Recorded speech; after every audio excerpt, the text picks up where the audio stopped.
After losing his wife and seeing his son paralyzed, a father hides behind cameras and cutting-edge treatments. Nothing breaks the child's silence until a caregiver appears, offering no promises, only presence. With soft songs, gentle stories, and attentive eyes, she builds a bridge that even science could not reach. And in that delicate crossing, one word pierces the emptiness: Father. If this story interested you, don't forget to subscribe to our channel and tell us what city you're watching us from. We continue. The low mist of the Blue Ridge Mountains embraced the Alcott mansion like a ghostly veil. In Aspen Grove, the imposing estate stood out among the pine trees as a monument to wealth and power. In the office, paneled with noble wood, Edward Alcott, a real estate mogul and one of New York City's most influential men, buried himself in documents. "I need to be in Washington, D.C. early tomorrow," Edward murmured to his assistant over the phone as he adjusted his tie in front of the Venetian mirror. "After that, I'll head to the United Kingdom. The deal with the European investors can't wait." Anne, his assistant for over 15 years, hesitated on the other end of the line. "Dr. Edward, tomorrow marks 1 year since Mrs. Helen... Gobble quotes. Silence hung heavy on the line. Edward gripped the phone with unnecessary force. His jaw tightened as he stared at his own reflection in the mirror. "I know what day tomorrow is. Believe me, I know." Upstairs, Louisa Alcott, just 10 years old, carefully adjusted a small candle in front of her mother's framed portrait. The girl with curly brown hair and almond-shaped eyes, inherited from the late Helen, lit the wick and sat on the edge of the bed. The spacious room, decorated in pastel tones, seemed larger and colder since her mother had passed away. "Mum," she whispered to the photograph, "it's been a year tomorrow. Dad's going away again." Soft footsteps echoed down the marble corridor. The door creaked open, revealing Deborah Maxwell, Edward's new wife. At 32, 15 years younger than her husband, Deborah was what society magazines called a stunning beauty. Perfectly straightened blonde hair, prominent cheekbones, and piercing blue eyes. "Louisa, dear," her voice was sweet as honey, "is everything all right?" The girl didn't answer immediately. Her fingers tightened on the duvet as Deborah entered the room and sat beside her. Her stepmother's strong perfume filled her nostrils, so different from the soft lavender scent her mother used. "I'm just remembering Mum," Louisa finally replied, keeping her eyes fixed on the photograph. Deborah watched the girl for a few moments, before delicately running her fingers through Louisa's curls. "I know it's hard, dear, but life goes on, doesn't it? Your father and I want you to be happy." At that moment, Edward appeared at the door, already wearing his travel coat. "I'm leaving," he announced, glancing briefly at the lit candle. "Will you two be all right?" "Of course, darling." Deborah stood up with a radiant smile. "I'll take care of our little one as if she were my own daughter." Edward approached and kissed Louisa's forehead. "I'll be back in a week, princess. Behave and obey, Deborah." The girl nodded silently. When Edward left, Deborah remained for a few moments, the smile still fixed on her lips. The sound of the BMW engine starting outside was heard, then the crunch of tires on the gravel road leading to the main gate. As soon as the last echo of the car disappeared, Deborah's smile evaporated. Her eyes, once affectionate, hardened as they rested on Helen's photograph. "Put out that candle," she ordered in an unrecognizable voice. "This isn't a church, and this is no place for a sanctuary." Louisa looked at her stepmother, surprised by the sudden change. "But Dad said I could." "Your father isn't here now," Deborah cut in, moving towards the door. "We have rules in this house while he's away." The first is that I don't want this funeral atmosphere. The second is that you're going to start helping with household chores. It's time you learned to contribute." The girl remained motionless, confusion etched on her childlike face. "I'll be in the dining room in 15 minutes, Deborah continued. "I want you to set the table for dinner. Lucy will show you where everything is." When the door closed, Louisa looked again at her mother's portrait, a woman with a gentle smile and eyes identical to her own. Reluctantly, she blew out the candle, leaving a thin wisp of smoke to dance in the air. In the kitchen, Lucy, the housekeeper, who had worked for the Alcarts for over 2 decades, watched little Louisa trying to reach the plates on the high shelf. "Let me get those for you, child," the gray-haired woman offered. "No," Louisa replied, determined. "Deborah said I need to learn." Lucy frowned. "Mrs. Deborah asked you to set the table." The girl nodded, finally reaching a plate. "Strange," Lucy murmured. "Your father never allowed you to do household chores. He always says you should focus on your studies." In the center of the dining table, an arrangement of white daisies glowed under the chandelier's light. They were Helen's favorite flowers, and Edward maintained the tradition of always having them in the house. Louisa delicately touched the petals as she placed the silverware. Deborah entered the room, now wearing a red silk robe. Her gaze immediately fell upon the daisies. "Who put these here?" "They were delivered this morning, Madame," Lucy replied from the kitchen doorway. "Dr. Edward has a monthly subscription with the florist." With a swift movement, Deborah picked up the vase and handed it to the housekeeper. "Take it to the trash. The smell gives me a headache." Louisa watched, petrified, as Lucy, visibly uncomfortable, accepted the vase. "But, Madame, Dr. Edward, always—" "Edward isn't here," Deborah cut in, again using those words as a definitive sentence. "And while he's away, I decide what stays or goes in this house." Dinner proceeded in tense silence. Louisa poked at her grilled salmon without appetite, while Deborah sipped her glass of red wine, observing her stepdaughter with a calculating gaze. "Don't you like the fish?" she finally asked, breaking the silence. "I'm not hungry," Louisa murmured. "Well, eat it anyway. I won't tolerate waste in this house." The girl forced herself to swallow a few bites, feeling them go down like stones in her throat. When she finished, she stood up to clear her plate, but Deborah stopped her. "Wait, we're not finished yet." Louisa sat back down, keeping her eyes lowered. "Look at me when I speak to you," Deborah ordered, the gentle tone completely absent now. The girl slowly raised her gaze, meeting her stepmother's cold eyes.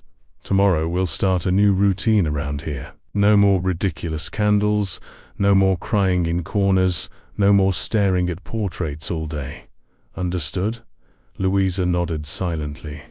"I want to hear your answer." "Yes, Deborah." A thin smile formed on the woman's lips. She picked up her wineglass and raised it in a silent toast. "We're going to get along very well in the coming weeks, Louisa. You'll see." Later, alone in her room, Louisa opened the nightstand drawer and took out a small, locked diary. Helen had given it to her on their last birthday together. With a small silver key, the girl opened the notebook and wrote in a trembling hand, "Dear Diary, Dad traveled today. Tomorrow marks 1 year since Mum passed away." Deborah changed as soon as he left through the gate. She ordered the daisies thrown out. "I'm scared of what will happen in the next few days." Outside, dark clouds gathered over the Awoke mansion, foreshadowing a storm approaching the Blue Ridge Mountains. And it wasn't just the tempest threatening that elegant house among the pine trees of Aspen Grove. The next morning dawned gray in Aspen Grove. A fine, persistent drizzle fogged the windows of the Awoke mansion, giving the property an even more melancholic appearance. Louisa awoke to the sound of footsteps in the hallway and muffled voices. She sat up in bed, rubbing her eyes, when the door suddenly opened. "It's time to get up," Deborah announced, entering the room without ceremony. She was wearing a branded tracksuit and carrying a list on a clipboard. "We have a lot to do today." Louisa looked at the clock on the nightstand. 6:30 in the morning. On Saturdays, Edward always let her sleep in. "But it's still early," she protested timidly. Deborah ignored the comment, walking to the curtains and opening them with an abrupt movement. The dull light of the cloudy day flooded the room. "Your father spoiled you too much," she declared, turning to face her stepdaughter.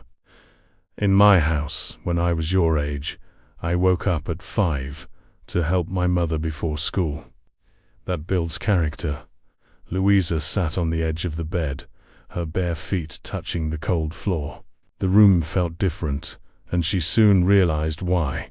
Her mother's portrait was no longer on the side table. "Where's Mum's picture?" she asked, her heart racing. "I put it away," Deborah replied dryly. "As I said, we're implementing changes around here. The first is to stop living in the past." The girl felt a knot form in her throat. That day, especially, was the anniversary of her mother's passing. She had planned to place fresh flowers in front of the photograph. "But today is—" "I know what day today is," Deborah cut her off, checking her wristwatch. "And that's precisely why we need to move forward. Get dressed and come down for breakfast in 15 minutes. Afterward, Lucy will show you your chore list." When the door closed, Louisa allowed the tears to finally roll. With trembling hands, she opened all the drawers searching for the photograph, but couldn't find it.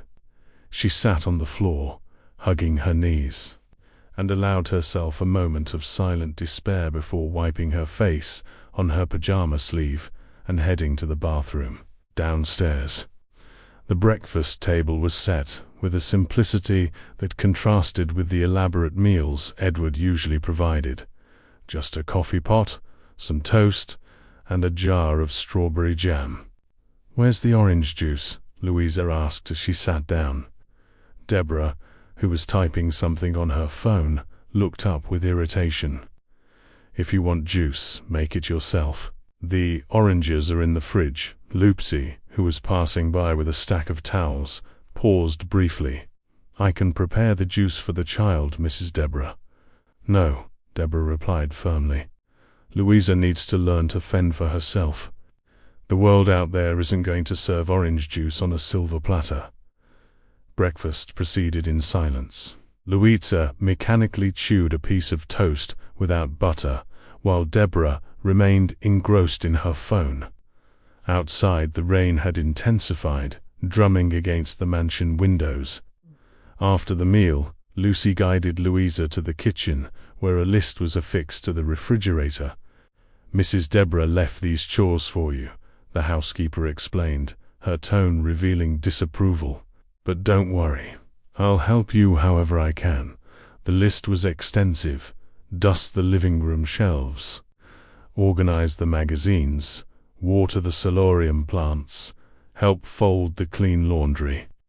Tasks that Edward would never have allowed his daughter to perform. "Why is she doing this, Lucy?" Louisa asked in a low voice as she picked up the duster. The housekeeper looked over her shoulder, making sure Deborah wasn't nearby. "Some people, my dear, can only shine by dimming the light of others," she replied enigmatically. "But don't worry, your father will be back soon." The morning dragged on slowly. While Louisa dusted the living room furniture, Deborah remained seated on the sofa, watching a television program and occasionally making disparaging comments about the girl's work. "You didn't clean properly there." She pointed to a corner of the shelf. "Go back and do it again."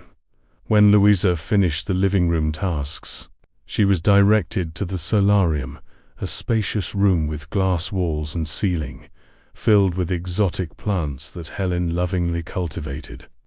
Since her mother's passing, Edward had hired a gardener who came twice a week to care for the small paradise Helen had created.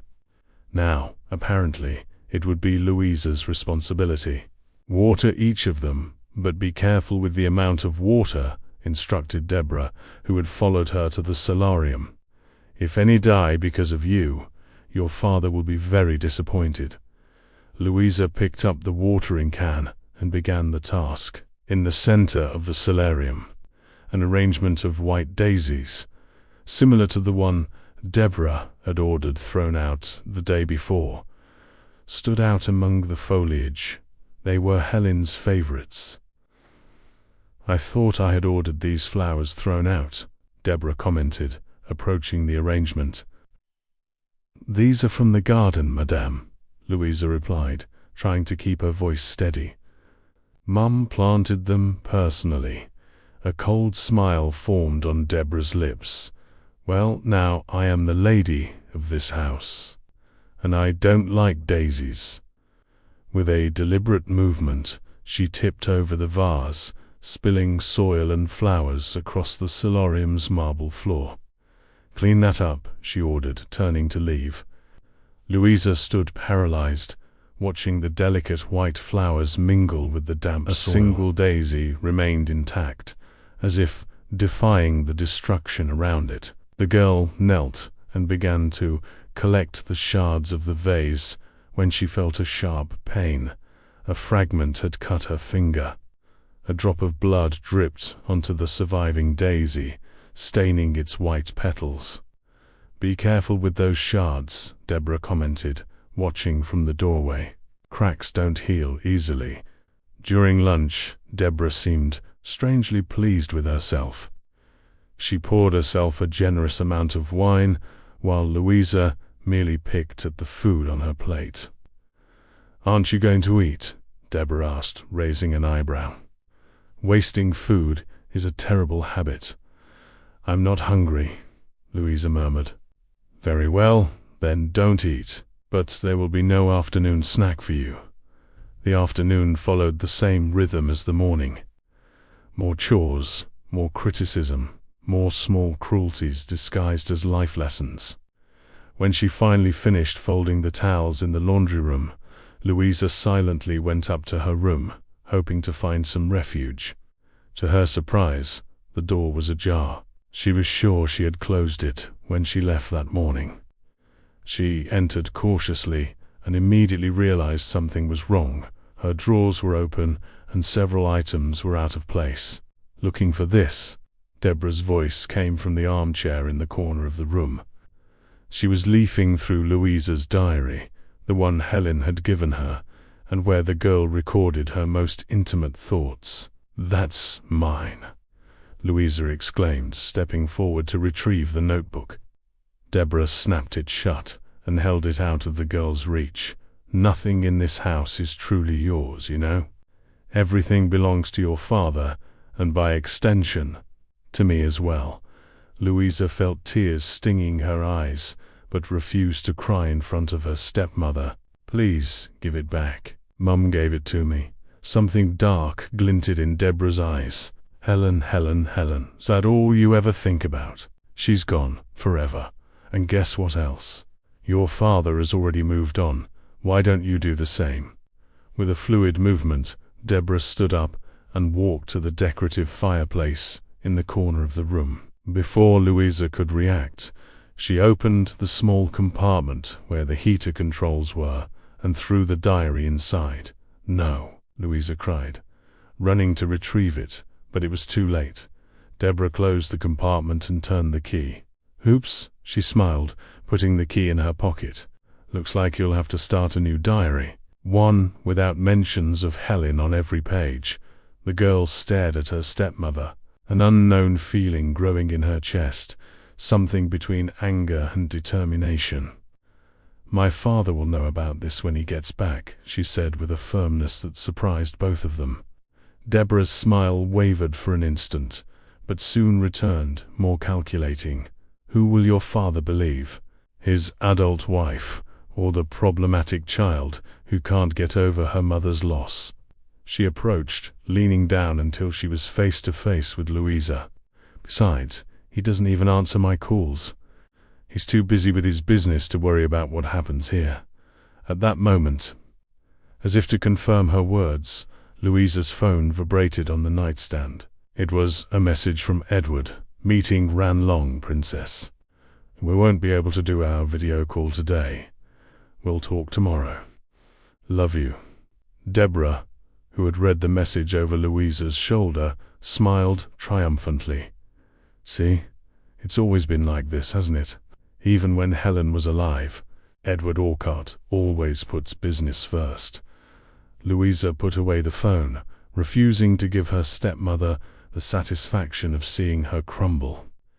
He cares about me, she stated with conviction. Deborah laughed, a cold sound that echoed through the room. Of course he does. That's why he left you here with me, knowing what kind of person I really am. That night, after everyone had retired, Louisa sat by her bedroom window, watching the rain continue to fall mercilessly over Aspen Grove. In her hand, a single petal from the daisy that had survived the destruction in the solarium. A small fragment of resistance she had kept in her pocket. "Mum," she whispered into the night, "I'm trying to be strong, but it's hard without you here." Outside, a lightning bolt cut across the sky, momentarily illuminating the muddy garden. For an instant, Louisa thought she saw a figure in the rain, watching the mansion. But when she blinked, there was nothing but darkness and the storm lashing at the Alcott's windows. In Washington, D.C., Edward Orcott participated in a tense meeting with representatives from the Department of Infrastructure. As one of the country's largest real estate developers, his presence was fundamental to discuss new projects that would transform the coastal region of New York City. Beside him, advisors presented charts and projections, while he signed documents without really paying attention to what he was reading. "Mr. Orcott?"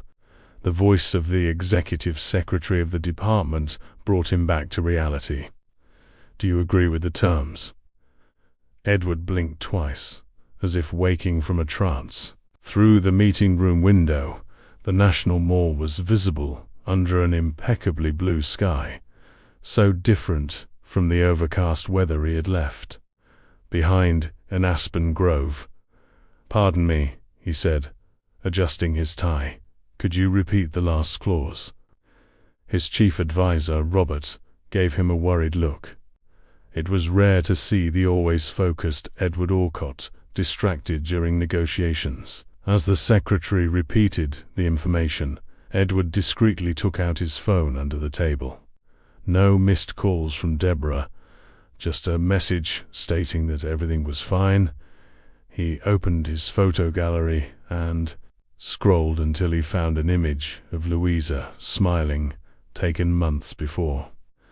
That smile had gradually faded since Helen's passing. An uncomfortable feeling grew in his chest, something between guilt and unease. Today marked exactly 1 year since Helen had left them after a silent battle against a cerebral aneurysm that no one saw coming. A year in which he had immersed himself in work to avoid facing the emptiness, while his daughter dealt with the pain alone. "Mr. Orcott?" The secretary's voice sounded again, now with a hint of irritation. Edward put away his phone and straightened up in his chair. "Gentlemen, I apologize, but we need to reschedule this meeting," he announced, to the surprise of everyone present. "A family emergency has arisen that cannot wait." Robert's eyes widened, but he quickly took control of the situation, negotiating a new date while Edward gathered his documents. 20 minutes later, in the car on the way to the airport, Robert finally questioned, "Edward, the British are arriving tomorrow. We have the contract signing on Monday. What happened?" "Today marks 1 year since Helen passed away," Edward replied, looking out the car window. "And I left my daughter with a woman we barely know. Deborah?" Robert frowned. "You've been married for almost 6 months." "Exactly." 6 months. Edward turned to face his friend. "Helen and I were together for 15 years. I knew every expression, every thought of hers. With Deborah ... double quotes, he hesitated. "With Deborah, sometimes I feel like I'm living with a stranger." At Washington, D.C. airport, Edward managed to get a private flight to New York City. Throughout the journey, he tried to call the mansion in Aspen Grove, but no one answered. He called Louisa's cell phone several times, always going straight to voicemail. When the plane landed at LaGuardia, anxiety was already consuming him. Ignoring the driver who was waiting for him, he rented a car and drove personally along Interstate 81 towards the Blue Ridge Mountains, exceeding the speed limit for most of the journey. The persistent rain made the road to Aspen Grove dangerously slippery, but Edward barely noticed. In his mind, images of Louisa alternated with memories of Helen. He remembered the last time he had seen his wife alive. She was in the solarium, tending to her daisies, when she suddenly put her hand to her head and collapsed. Immediate help was not enough. It was almost dawn when Edwardska finally crossed the mansion gates. The rain had paused, and the sky was beginning to lighten on the horizon. The house was dark, except for a single light on the lower floor. Using his key, Edward entered silently. The smell of red wine hung in the air, along with another aroma he couldn't identify. On the entrance hall floor, he noticed recent scratches on the noble wood flooring and fragments of what appeared to be glass, hastily swept into a corner. "Louisa?" he called softly, not wanting to wake the whole house. No response. He went up the stairs carefully, his footsteps muffled by the carpet.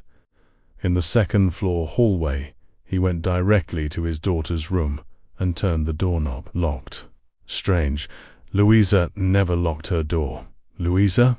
he called again, now tapping lightly. "Princess, it's Dad. Open the door." Silence.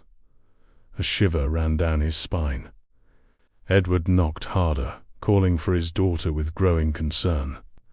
When no answer came, he stepped back a few paces and, with a decisive movement, charged against the door. The locker gave way with a snap, and the door swung open. The room was empty. The bed was made, as if no one had slept in it, the window closed, the curtains motionless. "Louisa!"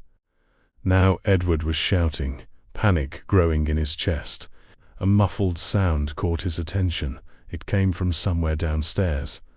Edward ran down the stairs, almost stumbling on the last steps. He followed the sound to the basement, where the old wine cellar that Helen had transformed into a storage area for gardening supplies was located. The basement door was ajar, a sliver of light escaping through it. Edward pushed it open slowly. "Louisa!" A faint sob answered his call. In the farthest corner of the basement, huddled among dusty boxes, was his daughter. Her curly hair was disheveled, her face streaked with dry tears, and her hands, Edward noticed with horror, were cold and scratched. "Dad," she murmured, as if she couldn't believe he was actually there. Edward ran to her, taking her in his arms. "What happened? Who did this to you?" Louisa trembled, clinging to her father's shirt, as if she feared he would disappear. She locked me in here, ... double quotes, she stammered between sobs. "After she broke Mum's portrait ... not who?" Edward asked, though he already knew the answer. "Deborah," Louisa replied, finally looking into her father's eyes. "She changed when you left. She threw away the daisies, made me work all day, broke the vase in the solarium, and ... double quotes Louisa couldn't Instead, finish. She opened her trembling hand, revealing a crumpled piece of photographic paper, a fragment of Helen's portrait that had once adorned her room. Edward's blood boiled in his veins. Carefully, he helped his daughter up and guided her out of the basement, ascending the stairs towards the master bedroom. In the second-floor hallway, the bedroom door opened, and Deborah appeared wearing a silk robe. Her eyes widened when she saw Edward.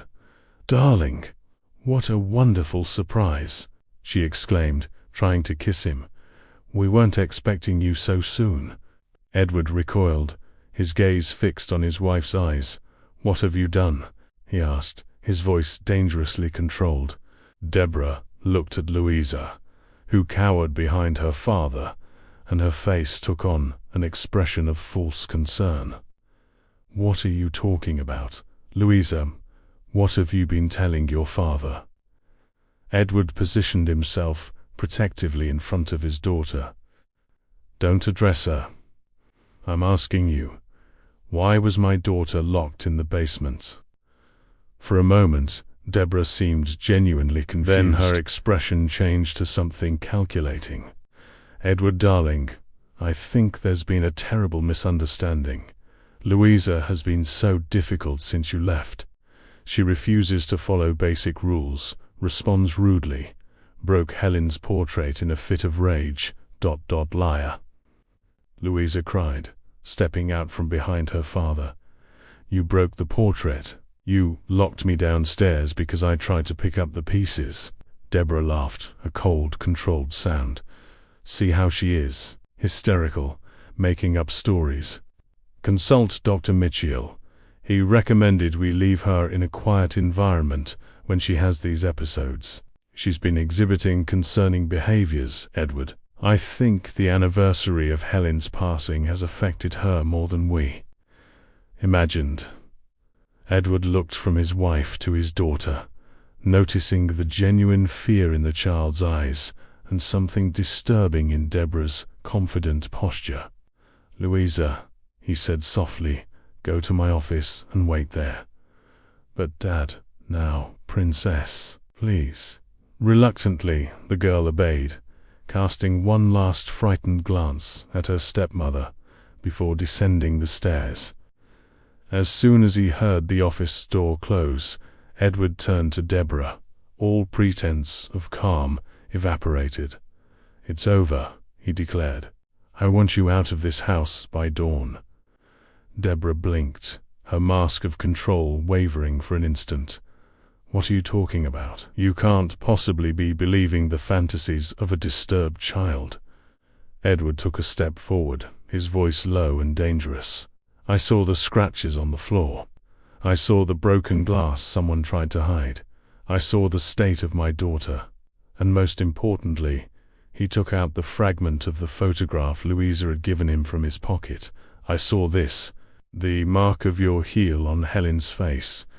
Deborah stood motionless for a moment. Then a cold smile formed on her lips. "She was always between us, wasn't she? Even gone, Helen never truly left us." She took a step forward, her eyes gleaming with something Edward didn't recognize. "I could have been a good wife to you, Edward. We could have built something new without ghosts. Get out of my house," Edward repeated, his voice trembling with contained rage. "Take your things and leave. My lawyer will contact you about the divorce." Deborah recoiled, her face hardening. "You'll regret this," she whispered, before turning and entering the bedroom, slamming the door. Edward remained in the hallway for a moment, breathing deeply to control the fury that threatened to overwhelm him. Then he went down the stairs towards the office, where he found Louisa huddled in the leather armchair, hugging her knees. "Is she leaving?"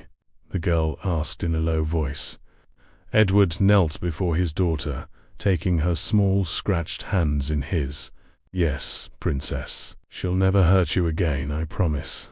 Louisa looked at her father, years of hurt and pain reflected in her childlike eyes. "Are you going to travel again?" The question hit Edward like a punch. How many times had he left, leaving his daughter behind, immersing himself in work to escape his own pain? "No," he replied, with a firmness that surprised both of them. "I'm not going anywhere without you. Upstairs." Sounds of Deborah packing her things could be heard, sometimes dropping objects with unnecessary force. Edward hugged his daughter, shielding her from the sound of the fury of the woman who, through a terrible error in judgment, he had brought into their lives. Outside, the rain began again, drumming against the Alcott's mansion windows. But for the first time in a long time, father and daughter were no longer alone in their grief. The sun was barely beginning to peek over the pine trees of Aspen Grove when Edward accompanied Deborah to the mansion door. She carried only 2 designer suitcases, leaving behind clothes and accessories that would easily fill a small apartment. Her face, perfectly made up even at that hour, showed no emotion, just a calculating coldness that Edward now clearly recognized. "My lawyer will contact you about your belongings," he said, holding the door open. "And about the terms of the divorce." Deborah adjusted her sunglasses, hiding her eyes. "You have no idea what you've just started, Edward," she replied with a disturbing calm. "No one humiliates Deborah Maxwell with impunity. And is that a threat?" Edward kept his voice low, aware that Louisa might hear from upstairs. A thin smile formed on the woman's lips. "Just a statement. We'll see how the powerful Edward Alcott deals with public opinion when they discover what kind of man you really are." Without waiting for a reply, she walked to the Porsche convertible, parked at the entrance. The rain had stopped, but the sky remained heavy, promising more storm. Edward watched as the car disappeared through the property gate, an uncomfortable feeling growing in his chest. Returning inside, he found Lucy in the kitchen, preparing hot chocolate. "You did the right thing," the housekeeper commented, handing him a steaming cup. "From the start, I knew she wasn't what she seemed." Edward sighed, sitting on the kitchen island stool. "How didn't I notice, Lucy? How could I have been so blind?" The gray-haired woman gently placed her hand on his shoulder. "You were vulnerable, Dr. Edward. Loneliness does that to people. It makes us desperate for company, even if it's the wrong kind." At that moment, Louisa appeared at the kitchen door, still in pajamas. Her hands were bandaged. Edward had treated the cuts and scratches the night before. "Has she left?" the girl asked, her voice small and uncertain. "Yes, Princess," Edward confirmed, opening his arms. Louisa ran into her father's embrace, and, for a few minutes, they stayed like that. A father rediscovering his daughter, a daughter rediscovering safety. "What are we going to do today?" Louisa finally asked, pulling back to look at her father. Edward smiled, brushing a rebellious curl from his daughter's face. "Whatever you want. The day is ours." After breakfast, Edward cancelled all his meetings for the week. He called Robert, briefly explaining the situation and asking him to reorganize his schedule. The British investors would have to wait. His daughter came first now. The morning passed peacefully. Father and daughter strolled through the property's garden, observing the damage caused by the heavy rain of the past few days. In the solarium, Edward listened with growing indignation to Louisa's full account of her days under Deborah's care. The humiliations, the forced chores, the destruction of the daisy vase. "I'm so sorry, Princess," he said, his voice choked with emotion. "I should never have left you alone with her." Louisa squeezed her father's hand. "You didn't know, Dad, but I should have known," Edward insisted. "I promise I will never neglect you like this again." In the early afternoon, while they prepared a simple lunch together, Edward was a terrible cook. which drew Louisa's first genuine laughs in months. The phone rang. It was Robert, and by the tone of his voice, something was wrong. "Edward, you need to see what's circulating on social media," his friend said without preamble. "What are you talking about?" "Deborah. She posted a video about an hour ago accusing you of aggression and of having kicked her out of the house. It's going viral." Edward's blood ran cold. Excusing himself from Louisa, who was now trying to save the omelette he had let burn, he went to the office and opened his laptop. He didn't have to look far. The video was the first item in his news feeds. On screen, a visibly distraught Deborah, with makeup smeared by tears, spoke directly to the camera. The background was clearly the gate of the Awoke mansion. "I am making this video for my own safety," she said, her voice trembling. "I have just been thrown out of my own home by my husband, Edward Alcott." Edward watched in horror as Deborah narrated a completely distorted version of events, how he supposedly mistreated her, how he was cruel to his own daughter, how he blamed her for everything that went wrong in his life. "He came back from his trip early this morning completely out of his mind," Deborah continued in the video. "He accused me of terrible things, and ... double quotes. Her voice theatrically faltered. "I fear what he might do to little Louisa. Someone needs to intervene before it's too late." The video had strategic cuts, dramatic pauses, close-ups on carefully shed tears. It was a masterful piece of manipulation, directed by someone who clearly understood the power of social media. Robert was still on the line. "Edward, this is exploding. Journalists are already calling the office wanting your version. What do we do?" Before Edward could respond, he heard the sound of cars approaching on the gravel driveway. He quickly went to the office window and saw 3 TV station vans parking by the mansion gate. "Damn it," he murmured. "Robert, call Dr. Davies. Tell him I need legal guidance immediately. And ask him to contact Dr. Laurel as well. We'll need a family law specialist." He hung up the phone and quickly returned to the kitchen, where Louisa was still struggling with the charred omelette. "Princess," he called, trying to keep his voice calm. "We need to go upstairs. Let's leave the kitchen for later, okay?" The girl noticed the change in her father's tone. Did something happen? Before Edward could answer, the doorbell rang insistently. Through the living room windows, they saw reporters crowding at the gate, some trying to climb the fence to get better angles of the property. "What do they want?" Louisa asked, fear returning to her eyes. Edward took a deep breath, trying to organize his thoughts. How to explain to a 10-year-old child that her ex-stepmother was using the media as a weapon of revenge?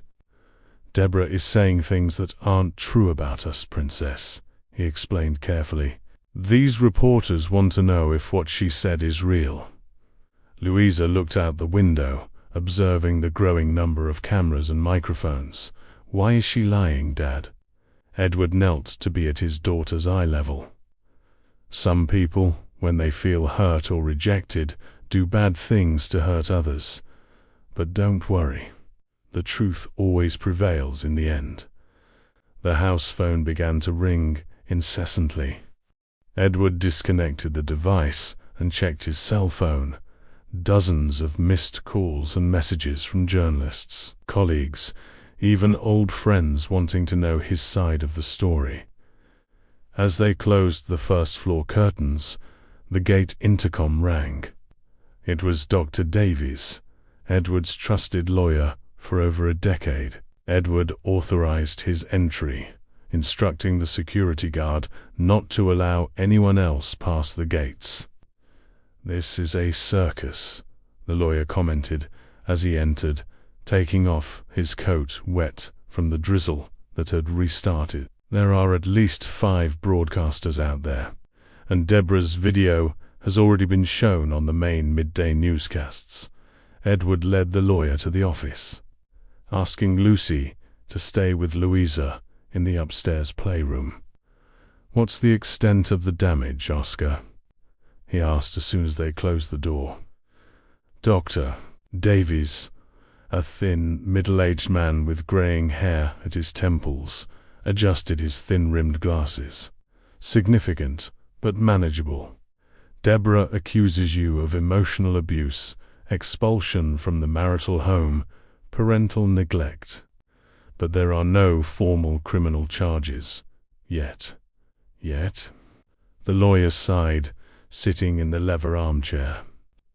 "Edward, I know Deborah Before Maxwell marrying from you, other cases. She was already involved in similar disputes with ex-partners. She has a history of manipulation and retaliation when things don't go her way." Edward passed his hand through his hair, frustrated. "Why didn't you warn me when I married her?" "Professional ethics," Oscar simply replied. "I couldn't comment on previous cases, but now that we're on the same side, I can use that knowledge to help you." The intercom rang again. It was Dr. Laurel, a family law specialist. The afternoon dragged on with legal discussions. The lawyers agreed that the most sensible strategy would be official silence for now, until they fully understood Deborah's intentions. Edward agreed, though reluctantly. He wanted to defend himself publicly, to clear his name. "Haste is the enemy of effective strategy," argued Dr. Laurel, an assertive woman in her 50s. "If we respond impulsively, we'll give her exactly what she wants. More attention, more drama, more ammunition." As they talked, the number of press vehicles outside only increased. Flashes fired incessantly, illuminating the windows even through the closed curtains. Reporters shouted questions through the intercom, hoping someone would eventually answer. Outside, the rain intensified again, but this did not deter the journalists. The story was too juicy. The powerful businessman, Edward Orcott, known for his discretion and impeccable reputation, accused by his young wife of abusive behavior. Upstairs, Louisa watched the commotion from her bedroom window, the lights of the flashes reflecting on her pale face. Lucy tried to distract her with board games, but the girl was visibly disturbed by the invasion.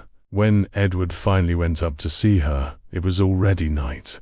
The lawyers had left through the back of the property to avoid the reporters, leaving a detailed action plan. He found Louisa sitting on the bed, hugging the teddy bear Helen had given her for her last birthday. "They're still there, Dad," the girl commented, without taking her eyes off the window. Edward sat beside her, gently pulling the curtains to block the view of the lights and cameras. "I know it's scary, Princess, but it will pass. Remember what I said about the truth." Louisa nodded, hugging the bear tighter against her chest. "That it always wins in the end." "Exactly." Edward smiled, kissing the top of his daughter's head. "Now we need to be patient and strong. Can we do this?" "We can," Louisa replied, trying hard to seem brave, though her eyes betrayed her fear.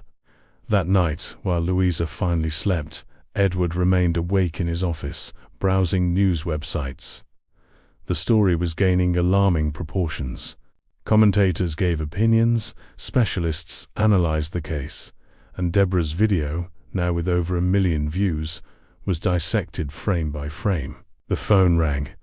It was Robert again. "She gave an exclusive interview to 60 Minutes, he informed without preamble. "It airs Sunday." Edward closed his eyes, feeling exhaustion overtake him. What more can she say that she hasn't already said? "Apparently, a lot," Robert replied gravely. "Sources at the network say she has proof of her accusations." Edward frowned. "What proof?" "There's nothing to prove something that never happened. I don't know, but be prepared. This is going to get worse before it gets better." After hanging up, Edward remained motionless for a few minutes, absorbing the magnitude of what they'd faced. Outside, the reporters finally withdrew, promising to return at dawn. The Alcott mansion, once a symbol of success and wealth, had now become the epicenter of a media scandal that threatened to destroy everything he had built. With heavy steps, Edward went up the stairs and stopped before Louisa's room. He opened the door silently and watched his daughter sleeping, her face finally at peace. He promised himself that, no matter what happened, he would protect that child from all the madness Deborah had unleashed. In the hallway, he paused before the empty space where Helen's portrait once hung. Tomorrow, he promised himself, he would find the fragments and restore it. It was time to stop running from the past and face the present, however painful it might be. Outside, the storm was finally subsiding, but Edward knew the worst was yet to come. Deborah's revenge had only just begun, and he needed to be prepared for the battle that was looming. Deborah's interview for 60 Minutes was exactly what Edward and his lawyers feared: a meticulously constructed piece of emotional manipulation. For 20 minutes, she narrated her distorted version of events, presenting herself as a dedicated wife who had desperately tried to bond with her stepdaughter, only to be cruelly rejected by Edward, supposedly still obsessed with Helen's memory. The proof mentioned by Robert turned out to be edited text messages and partial audio recordings, presented out of context to support the narrative of emotional abuse. The reporter, known for her incisive approach, did not question the evident inconsistencies in Deborah's account. The morning after the broadcast, the Alcott mansion was once again besieged by journalists. The shares of Edward's companies plummeted on the stock market. Business partners began to distance themselves, and even old friends called to check in, a polite way of asking if the accusations were true. "We need a counter-offensive," Robert argued during an emergency meeting in Edward's office. "Your silence is being interpreted as guilt." Edward remained calm, watching the reporters jostling at the property gates through the window. "I will not turn my private life into a public spectacle," he finally replied. "I will not expose my daughter to further trauma." Dr. Laurel, who was attending the meeting via video conference, intervened. "I agree that a media war would be counterproductive, Edward. But we need some strategy to re-establish the truth." At that moment, Louisa appeared at the office door. She had spent the morning helping Lucy catalogue the damage Deborah had caused to the house: broken vases, torn documents, Helen's personal items that had mysteriously disappeared. "Dad," she called timidly, "can I talk to you for a minute?" Edward signaled for the others to wait and followed his daughter into the hallway. "What is it, Princess?" Louisa hesitated, nervously adjusting the hem of her t-shirt. "Why don't we show them the truth?" she finally asked, pointing towards the reporters outside. "What do you mean?"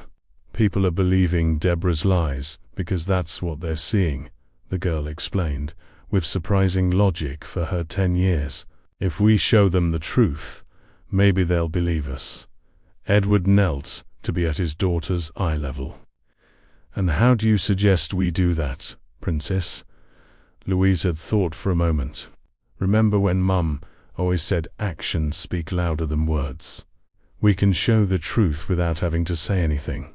Back in the office, Edward shared his daughter's idea with the lawyers and Robert. At first, there was skepticism. "It's too risky," Dr. Davies opined. "Anything you do will be analyzed and possibly distorted." "Not necessarily," Dr. Laurel countered thoughtfully. "If it's something genuine and undeniable. ... Double quotes Robert, who until then had been silently observing the discussion, suddenly brightened. "The daisies," he said, looking at Edward. "What about them?" Louisa mentioned that Deborah destroyed the solarium daisies, right? Helen's favorite flowers? Robert stood up, pacing back and forth. What if you simply planted new daisies together in the garden? Something simple, genuine, that naturally refutes the abuse narrative. The idea quickly took shape. No announcements, no interviews, just father and daughter performing a meaningful activity together, in full view of the reporters who hadn't left the gates.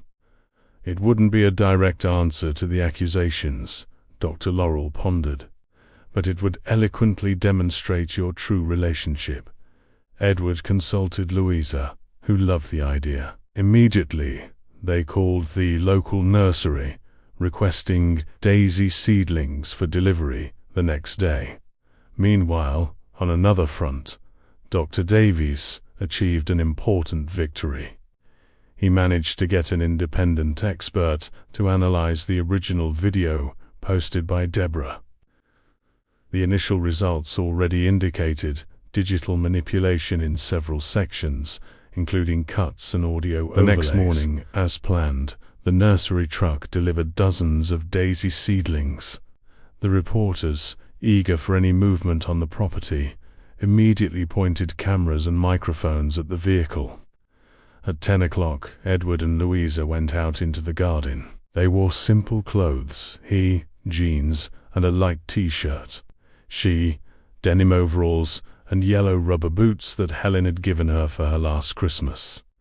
They carried gardening tools and the daisy seedlings. Flashes fired frantically. Reporters shouted questions, but father and daughter simply ignored the commotion and headed to a flower bed near the solarium, visible from the gates. In silence, they began to work. Edward dug small holes, while Louisa carefully positioned the seedlings. Her hands, still bearing marks from the cuts caused by the glass shards, moved delicately through the dark soil. "Like this, Princess?" Edward asked, loud enough for the most powerful microphones to pick up. "No, Dad," Louisa replied with a patient smile. "Mum always said the roots need to be well covered, remember?" Edward smiled, accepting his daughter's guidance. "Your mother was the gardening expert, not me." "Show me how it's done," Louisa demonstrated, her small hands guiding her father's to firm the seedling into the soil. There was a touching naturalness in the interaction, a genuineness impossible to stage. The reporters watched in silence now, some lowering their cameras, others exchanging confused glances. The scene before them directly contradicted the image of the abusive father painted by Deborah. For over an hour, Edward and Louisa worked side by side, planting row after row of white daisies. They conversed in low voices, occasionally laughing when he made a mistake that she promptly corrected. At one point, Louisa lost her balance and almost fell backward. Edward immediately steadied her, holding her carefully. When she recovered, he delicately removed a bit of dirt that had smudged her face. "Just like your mother," he commented, kissing her forehead. Helen also always came back from the garden with dirt on her face. The cameras captured everything. The genuine affection, the attentive care, the evident connection between father and daughter. When they finished planting the last seedling, Edward lifted Louisa into his arms so she could admire the completed work. Rows of white daisies, like small earthly stars, now adorned the flower bed that Helen had loved so much. "She would have loved it, wouldn't she, Dad?" Louisa asked, resting her head on her father's shoulder. "Yes, Princess, she would have loved it." Without another word, they returned to the house, leaving behind a renewed garden and dozens of journalists in reflective silence. That afternoon, the story took an unexpected turn. Instead of the sensationalist headlines of previous days, the main newscasts showed images of the father and daughter planting daisies together. Without narration, without heavy editing, just the pure scene, letting viewers draw their own conclusions. Online, the garden video quickly went viral, now competing with Deborah's in number of views. Commentators began to question the veracity of the ex-stepmother's accusations. Neighbors of the Awoke mansion gave spontaneous interviews, reporting how Edward had always been a dedicated father and how Deborah, not he, exhibited controlling behavior. Lucy, after consulting Edward, also decided to speak with dignity and firmness. The housekeeper, who had served the family for over 20 years, described what she had witnessed in the few months Deborah had lived in the mansion: the cold treatment of Louisa, the gradual removal of objects that reminded them of Helen, the small cruelties disguised as discipline. John, the gardener, who came twice a week, confirmed Louisa's account of the destruction of the daisies. The girl's private tutor commented on how her behavior had drastically changed after Deborah's arrival, becoming withdrawn and fearful, in contrast to the vibrant child she had known before. 3 days after the garden scene, Dr. Davis received the expert's definitive report. Deborah's original video had been extensively manipulated. Audio from different conversations was overlaid, segments were cut and rearranged, and even facial expressions were digitally altered to appear more dramatic. Armed with this evidence, Edward's lawyers filed a defamation lawsuit and requested a public retraction. Deborah's reaction was explosive.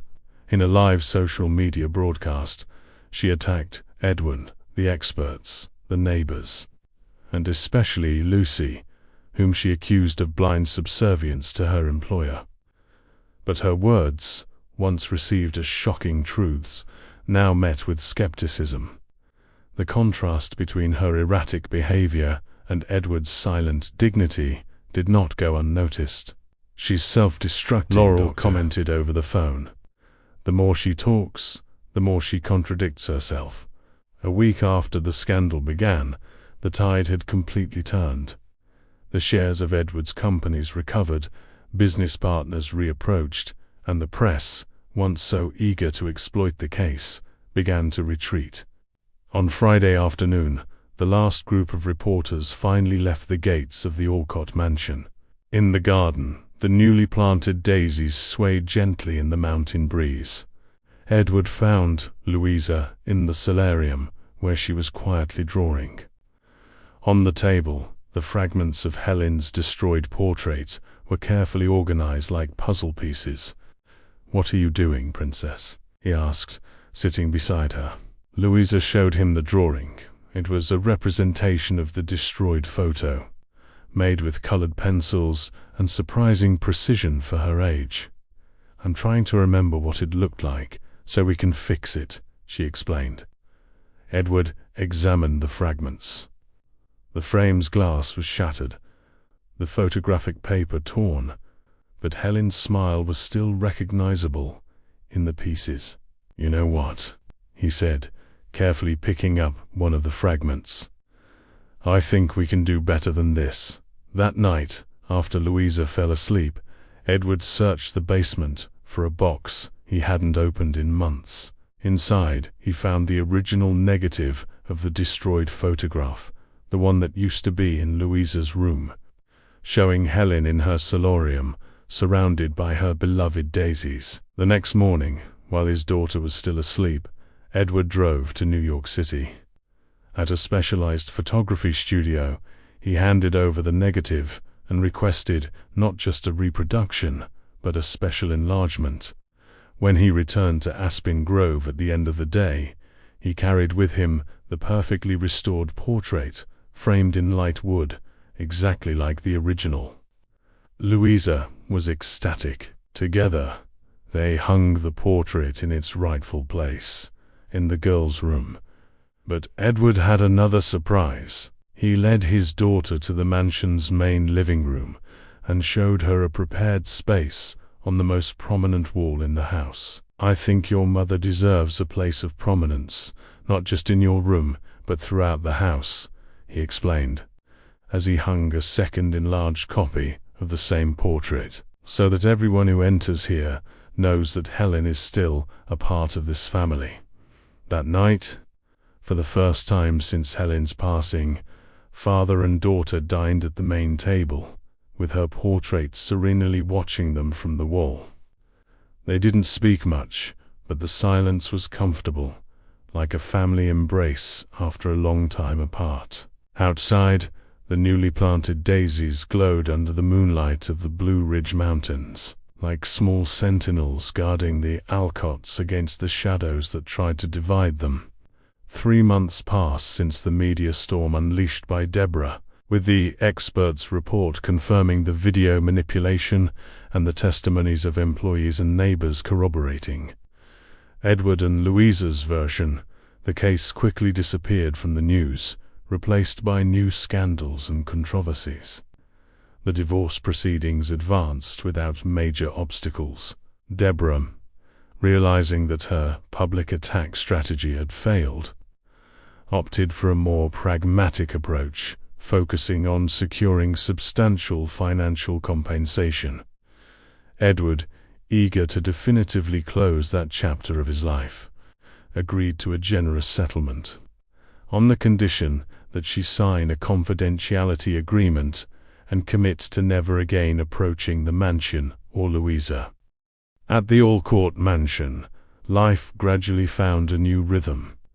Edward completely reorganized his professional agenda, delegating responsibilities and reducing travel to be more present in his daughter's daily life. Robert, promoted to executive director, took over many of the duties that previously consumed Edward's time. "Are you sure about this?" Robert asked during a lunch in New York City. "You built this empire with your own hands, don't you miss it?" Edward watched the frantic movement of Fifth Avenue through the restaurant window, so distant from the tranquility of his home in Aspen Grove. "The empire will still be there," he finally replied, "but Louisa will only be a child once. I've already lost too much time." At home, the changes were evident. The office, once an inviolable sanctuary where Edward isolated himself for hours, now always remained with its door open. On the walls, alongside diplomas and certifications, photos of Louisa and Helen shared space with the girls' most recent drawings. On Saturday mornings, it had become a ritual for father and daughter to prepare breakfast together. Edward was still a disaster in the kitchen. The eggs, always overcooked, the toast invariably burned, but Louisa didn't seem to mind. On the contrary, her laughter at her father's clumsy attempts filled the house with a joy that had long been absent. "Mum used to say you were a lost cause in the kitchen," Louisa commented one morning as they tried to save charred pancakes. Edward laughed, throwing the darkened batter into the trash. "She was right, but at least I'm trying, aren't I?" Louisa nodded, a gentle smile lighting up her face. Slowly the girl was returning to the vibrant child she had been before. At school, her teachers noticed the change. She participated more, smiled more, made friends. The child therapist Edward had hired to help her process the recent traumas reported extraordinary progress. "She's an extremely resilient girl," Dr. Silver explained during a follow-up session with Edward. "And do you know what the most important factor for that resilience is? You, Edward. Your constant presence, your unconditional support. In the garden, the daisies planted on that fateful day bloomed abundantly, forming a white carpet that stood out against the green vegetation. Louisa had developed a genuine interest in gardening, spending hours alongside John, the gardener, learning about different plants and cultivation techniques. Just like her mother, John often commented, observing the girl's dedication. "Mrs. Helen would be proud. On a particularly pleasant spring afternoon, Edward found Louisa in the solarium, focused on a new project, a small bed of violets, Helen's second favorite flowers. "I thought we could have different flowers for different times of the year," she explained, noticing her father watching. "Daisies are for summer, but violets bloom in spring."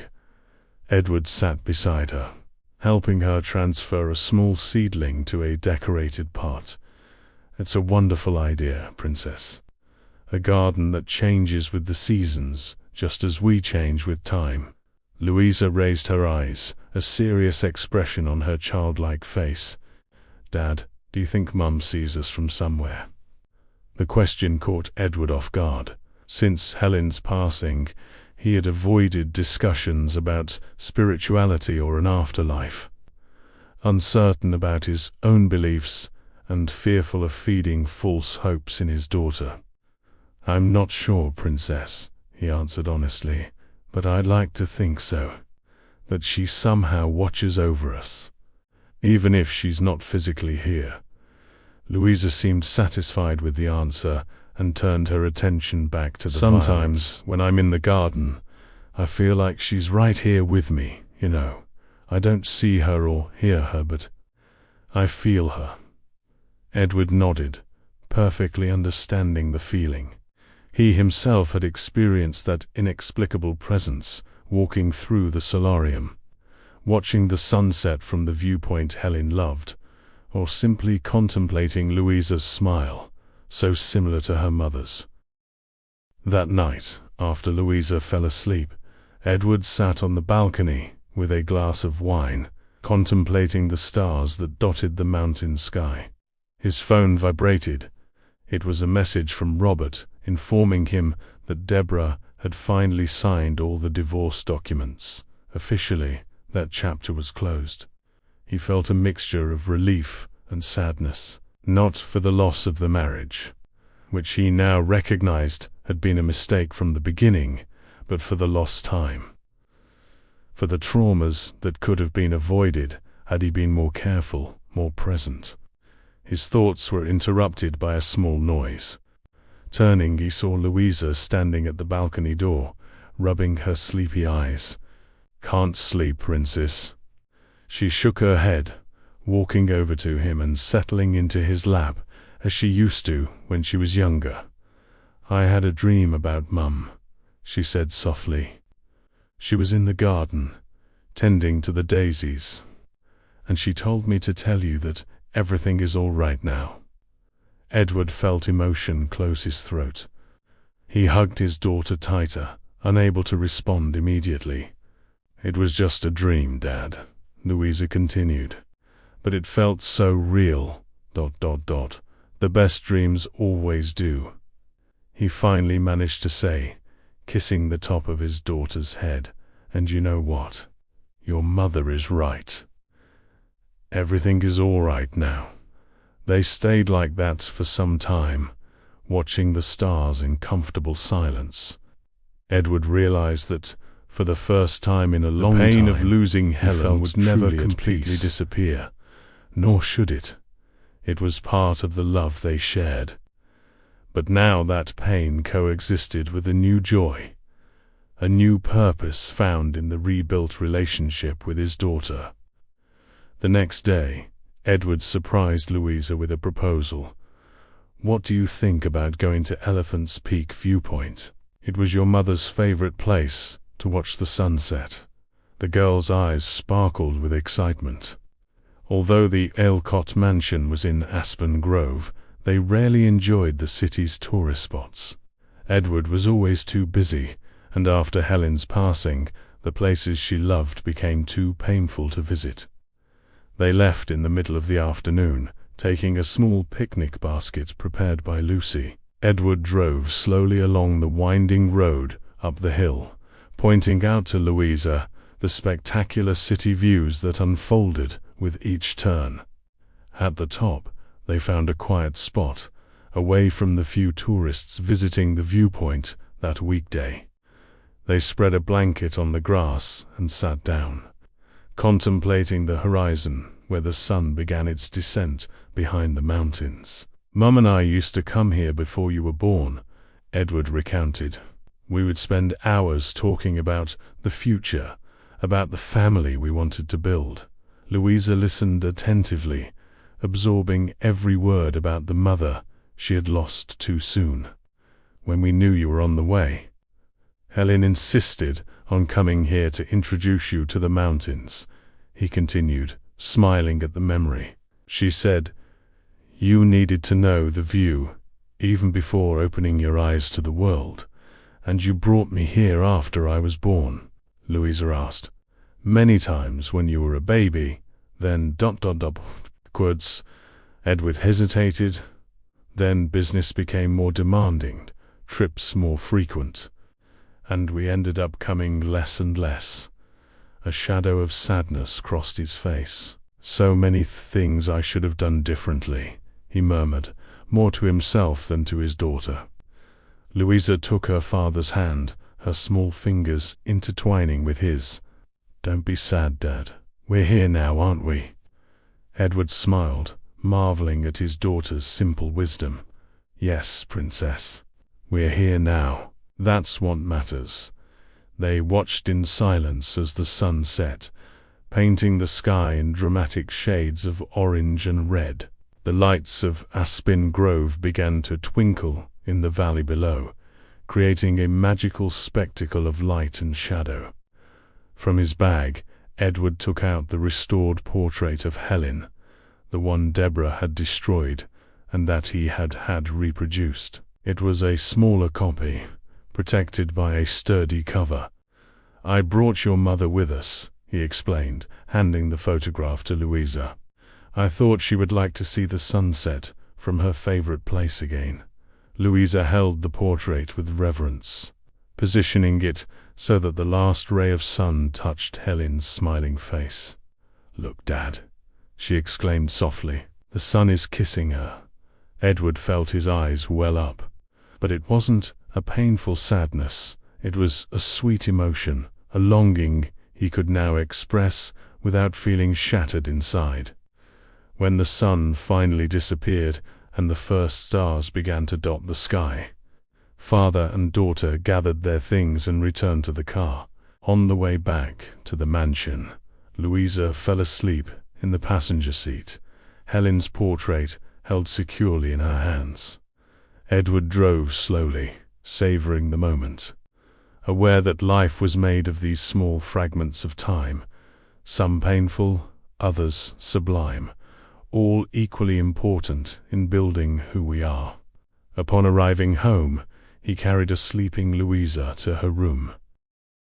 Carefully, he removed the portrait from her hands and placed it on the nightstand, beside the small dried daisy the girl had kept from that terrible day in the solarium, now a symbol not of destruction, but of resilience and hope. Good night, Princess, he whispered, kissing his daughter's forehead. In the hallway, he paused for a moment before the larger portrait of Helen on the main wall. Her serene smile seemed different now, not a painful reminder of what had been lost, but a gentle reminder of what they still had. Thank you, Edward murmured to the photograph. For her, for everything. In the days that followed, the routine at the Alcott mansion gained new colors. Louisa's piano lessons, abandoned after Helen's passing, resumed. Edward reorganized his home office, creating a space where his daughter could study while he worked.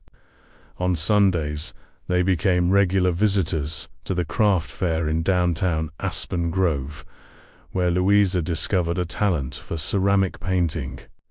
And in the garden, the daisies continued to bloom, more vigorous each day, as if nature itself applauded the family rebuilding among its white petals. One morning, as they had coffee on the balcony, Lucy brought the local newspaper. On the front page, a small note informed that Deborah Maxwell had left the United States, apparently moving to the United Kingdom after finalizing her divorce. Do you think she'll ever come back, Dad?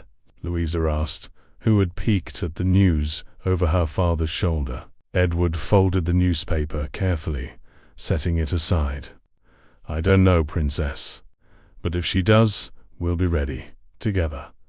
Louisa smiled, satisfied with the answer. She turned her attention back to the drawing she was making, a colorful representation of the mansion, with daisies everywhere and 3 figures in the garden, a large one, a small one, and a third, more ethereal one, hovering over them like a guardian angel.